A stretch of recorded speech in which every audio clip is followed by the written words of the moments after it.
Welcome back to my series on how to handle diversity and how it relates to the craft of horror, weird fiction, and all the little shadows you want to creep between your words. Today's topic is one I've wanted to tackle for a while. It has personal relevance to me, and that is writing neurodivergence in horror without dehumanizing it.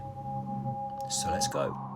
For as long as horror has existed as a genre, madness has been shorthand for danger. Think of the Gothic asylum, the crazed killer, the mad scientist, or even just the casual use of insane as a punchline or an intensifier. Historically speaking, horror's pathologized the mind, framing neurodivergent people as monsters, threats, or tragic figures, people anyway who are doomed by their own broken brains. But here's the truth. Neurodivergence isn't dysfunction, it's difference.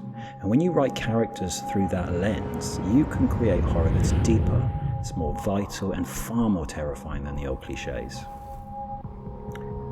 Equally important, it's important to remind yourself it's just as reductive to flip the script and treat neurodivergence as a superpower.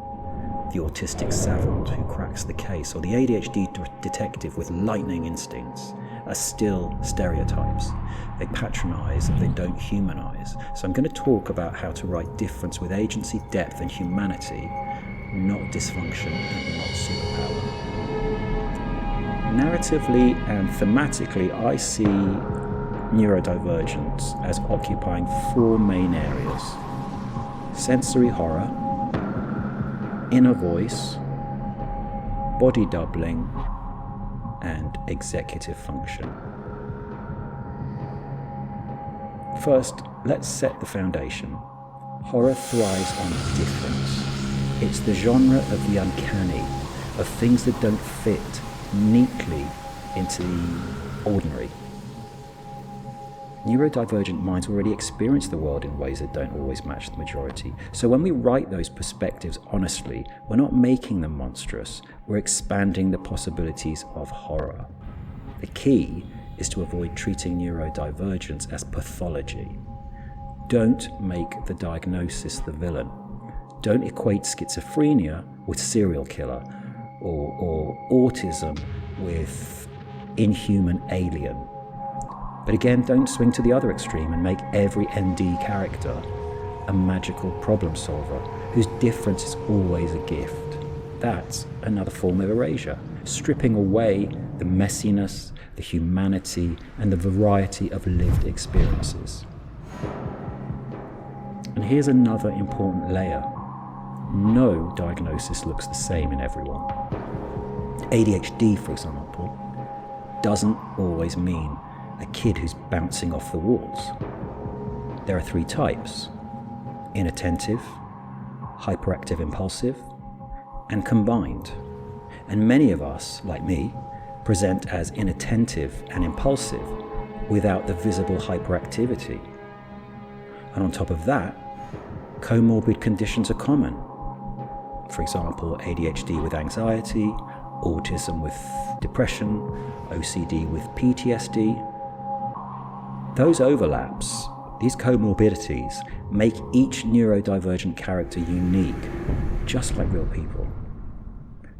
When you do that, your characters will become active participants in the horror, not caricatures and not superheroes. So, on those four archetypes, what do I mean by sensory horror? Many neurodivergent people experience sensory differences. Hypersensitivity to noise, to light, touch, or even smells. Instead of writing that as a weakness, present it as an expanded canvas for horror. For example, the sound of a dripping pipe in a basement, it might be mildly annoying to one character, but to a sensory sensitive narrator, it could be unbearable, rhythmic, almost alive. The horror isn't their brain being wrong. It's the world intruding too intensely. But be careful. Again, don't overcorrect and frame that as a gifted sensitivity. sensory overwhelm isn't a superpower, it's a lived experience. And in fiction, its role should be to immerse readers in that reality and to create tension, not to patronize or mystify. Think about how cosmic horror often overwhelms through scale. Sensory horror overwhelms through detail. Both are valid ways to terrify. So the next one, let's talk about inner voice. A lot of horror leans on unreliable narrators, but too often that unreliability is equated with madness. Instead, think of neurodivergent inner monologues as simply different logics. For example, an autistic character might hyperfocus on one detail others miss, which then becomes the key to survival. An ADHD character might narrate in rapid, fragmented bursts, which makes the pacing of the horror more chaotic, breathless. But remember, ADHD presents differently. Some voices might feel scattered and impulsive, others might drift, leaping back and replaying things inattentively. None of these are wrong, they're just distinct. And here's another thing, the way neurodivergent people talk to themselves is deeply shaped by what they've been told since childhood. If you grew up hearing you're lazy, you're too much, you're not enough, or you're hard to love, there's going to be an inner critic that will creep into your voice, into your inner voice. It's going to influence how characters mask, how they interact, what conditions of worth they cling to, and whether they code switch to pass in neurotypical spaces. In horror, that inner critic can become a voice of dread all on its own. The important thing is, their way of thinking isn't wrong. And it isn't a magic gift either, it's just their own. Horror becomes richer when you let the characters' minds generate tension and solutions in ways neurotypical characters might not, without turning them into either a liability or a superhero. And then we had body doubling. This is when a neurodivergent person regulates tasks or emotions better when another person is present. And of course, in horror, that dynamic is gold. Imagine two characters navigating a haunted house. One struggles with executive function. They freeze in moments of decision. But when their partner prompts them, they spring into action. That's not weakness, that's relational strength.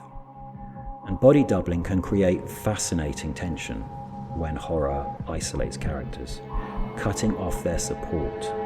Suddenly, the person who relies on another to stay grounded has to face the uncanny alone. That isolation hits harder because we've already seen how much connection mattered. But again, it isn't a mystical bond or a supernatural power. It's a human dynamic rooted in how brains and bodies regulate. Keeping it grounded makes it powerful and, of course, respectful. And then the last one I said was executive function.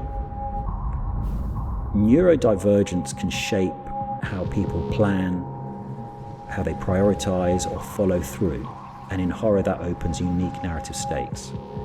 Think about the classic, why don't they just run question. For somebody with ADHD paralysis or autistic decision loops, just running isn't simple. Fear might lock them in analysis, or they might hyper-focus on one irrelevant detail instead of the escape route. Handled clumsily by you, that reads like incompetence. But if you write it from inside the character's experience, it builds empathy and unbearable tension, because readers understand exactly why the character can't act yet, and they feel the horror more deeply because of it. And then on the flip side, the same executive differences can sometimes be survival advantages. A character who can't let go of a detail might notice one single anomaly that reveals the monster's weakness. A non-linear planner might survive because they improvise in ways the predictable neurotypical characters can't. But, and this is key, so I'll repeat it again, those moments of strength do not make neurodivergence a superpower. They make it part of a whole human being with strengths, struggles, contradictions, and a lived reality. I wanted to close on terminology, because language shapes how we see people, and horror often borrows from sloppy sensationalist labels. For example, BPD, borderline personality disorder, is often mistaken in common parlance for multiple personalities or split identity. That is actually dissociative identity disorder, a totally different condition. But the confusion muddies the issue and loads presumptions and fear into the discussion. And as writers, we need to recognize how terminology evolves and how misused words can stigmatize. And just like with a superpower trope, even well-meaning mistakes can be harmful if they flatten people's realities into a shorthand. So, to wrap this up, writing neurodivergence in horror isn't about making mad villains or tragic burdens or superpowered savants. It's about writing characters whose difference expands the scope of horror itself. Sensory horror lets you build dread from detail without mystifying it. Inner voice reflects different logics shaped by experience, stigma, and survival. Body doubling adds relational stakes that horror can rupture.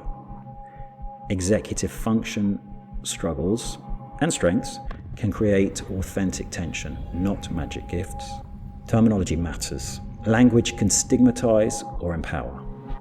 When you stop seeing neurodivergence as dysfunction and resist the urge to romanticize it into superpowers, your horror becomes not just inclusive but inventive and refreshing. Because remember, horror isn't about madness or genius or gifts. Horror is about being human, fragile, strange, resilient, in a world that's bigger, darker, and more uncanny than we can ever fully control. As a sort of appendix, I just want to go through a quick reference of terms and assumptions people often get wrong. I'll post these in the description so you can see them written down, but BPD, borderline personality disorder, does not equate to dissociative identity disorder, DID. BPD is also not bipolar disorder. That is BD or BPAD, which stands for bipolar affective disorder. ADHD is not one size fits all. It's inattentive, it's hyperactive impulsive, or it's combined. Autism does not mean a lack of empathy. Autistic empathy often shows up differently but deeply. OCD does not mean being tidy. It's about intrusive thoughts and compulsions, not neatness. Schizophrenia doesn't mean split personality. It's about delusions, hallucinations, and altered perception. Neurodivergence doesn't mean broken, and it doesn't mean superpowered. It means simply divergence from the neurotypical norm. And as another appendix, these are some of my no-go tropes for writing neurodivergence in your horror. The mad villain, where you're using insanity as a shorthand for evil. The tragic burden, characters defined only by suffering, helplessness, or being broken. The superpowered savant, which is romanticizing neurodivergent traits as magical gifts that solve every problem. Then there's the comic relief, which treats differences as quirks or jokes, and is mocking a character. Then there's the alien other, which is framing neurodivergent people as inhuman, as robotic, or even monstrous. And then finally, you have the plot device, where neurodivergent characters exist only to motivate or traumatize neurotypical ones. So there you go. That's what I think. What do you think, though? What is your experience of neurodivergence or neurotypicality, whether you're an author or a reader? The representation of those different conditions, issues, neurotypes in fiction you've read, and keep the discussion going. If you've enjoyed this, please like it, and remember, if you subscribe, then the next thorny, unsolicited advice I give, you'll be notified on. Until then, keep writing and keep shadows.